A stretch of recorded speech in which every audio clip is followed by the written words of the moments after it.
How did Big Sean become financially free? We're going to talk about that in this video. Big Sean, born Sean Anderson, is a Detroit-based music artist who has been in the game for 10 plus years. He has seen ups and downs from different situations in his career, but he has always come out on top. Throughout his time in the industry, he has developed into the businessman he is from his music and his investments. When talking about music, Big Sean has seen longevity in the game, and it reflects in his album sales and accolades. He has had 4 platinum albums within a 10-year span, while having a plethora of songs go gold as well. When an album that will go platinum is released, the artist can make tens of millions of dollars. Once time has passed, platinum albums make anywhere between 1 to 2 million per year down the road. For Big Sean, that means he is still receiving that amount from albums he released 10 years ago. He of course cashed in big during the hype stages. With his new music, he is consistently seeing high earnings from album sales, averaging about 100,000 per album. That is about 150 million streams per album. On a side note, Big Sean also has over 1.8 billion views on YouTube. As you can tell, Big Sean has made a lot from music, but sadly, he could have made even more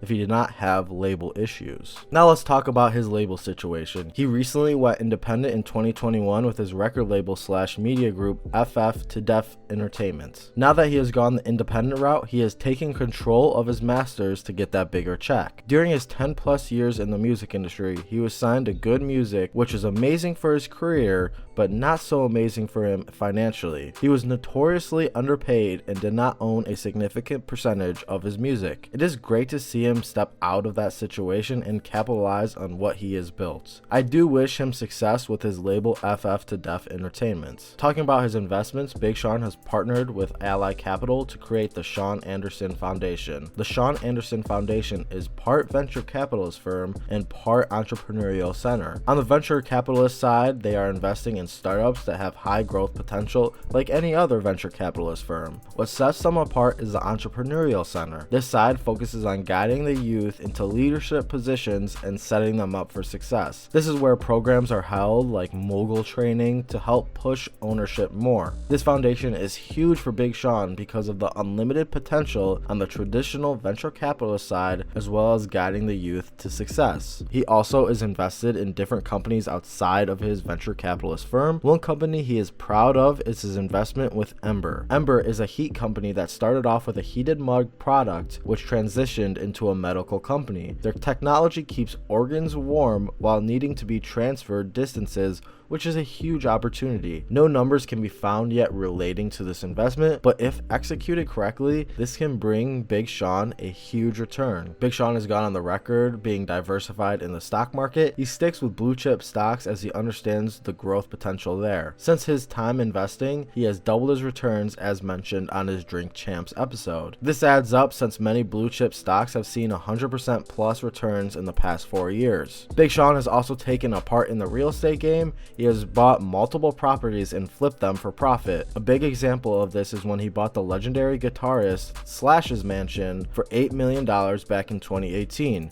In 2021, he sold that mansion for $12 million, bringing him that $4 million profit. He is doing this with multiple locations, which will continue to add up over time. In summary, Big Sean knows the value of ownership and what it takes to succeed. He has seen massive success in the music industry, which led him to start his own label.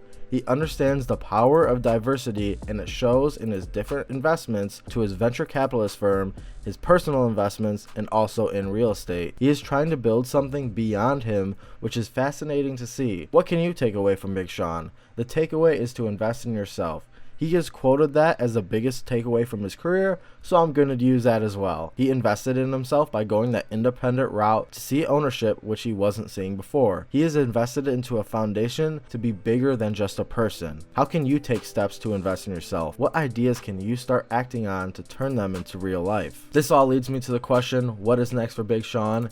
As he just started a new label, I am sure he will have many projects in store for years to come. We could also see some artists be signed to that label so we can grow it. Investment wise, I think this is still just the beginning for him. He's going that venture capitalist route, which can produce massive returns, specifically with these startups. I'd love to see how his foundation develops over time, as each year they are doing bigger and new things for the community. One investment I am very interested in seeing is with Ember. I want to see how that technology will be adapted at at a larger scale in the medical industry. That can be huge, and Big Sean knows it. Overall, Big Sean will continue to grow as a businessman and will continue to see success in different avenues. And that is how Big Sean became financially free. I hope you found this video informational. If you did, please leave a like and subscribe, as well as let me know who I should talk about next. These videos are meant to provide a takeaway that you can apply to your life. Thank you for watching. I'll see you in the next one. Have a great day.